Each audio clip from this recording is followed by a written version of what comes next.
E aí, sétimo ano, tudo bem com vocês? Pessoal, a gente vai fazer uma revisão aqui rápida sobre a nossa unidade 1. E o primeiro capítulo ele vem falando sobre o nascimento de Jesus e como foi a preparação para esse nascimento. E tanto vocês têm que fazer um trabalho sobre a preparação do nascimento de vocês. E é interessante nós vemos que o nascimento de Jesus, ele é um cumprimento de algumas profecias. Duas profecias eu vou citar para vocês. Uma fala que ele nasceria de uma virgem e a outra fala que uma estrela apareceria no céu. E é interessante notar que Jesus, além do cumprimento de uma profecia, ele veio na época certa.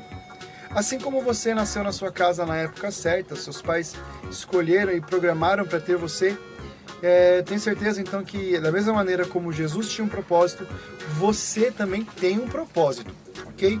Se você ainda não descobriu o seu propósito, procure descobrir logo o seu propósito, para cada vez ficar mais fácil você descobrir o que você vai fazer na sua vida. O segundo capítulo ele vem falando para a gente sobre o caminho real, a história de João Batista. E ele mostra como João Batista, o primo de Jesus, ele antecedeu o trabalho de Jesus. Tanto que foi ele que batiza Jesus e ele fala, eis o Cordeiro de Deus que tira o pecado do mundo. Quando ele fala essa questão do Cordeiro, ele está deixando bem claro aos judeus que Jesus é o cumprimento daquilo que o santuário fazia. Toda vez que se fazia o sacrifício do santuário de um cordeiro, era mostrando e lembrando que um dia viria o Messias, que era Jesus, que tiraria o pecado de todas as pessoas no mundo.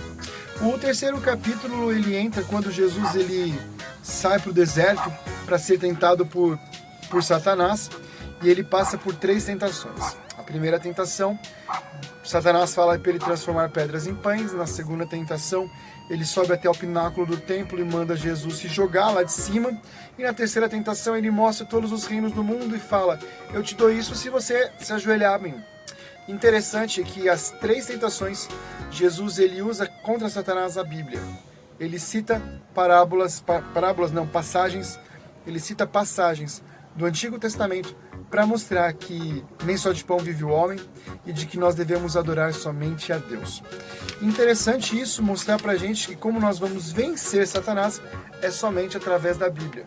Satanás ele tem muita experiência em tentações.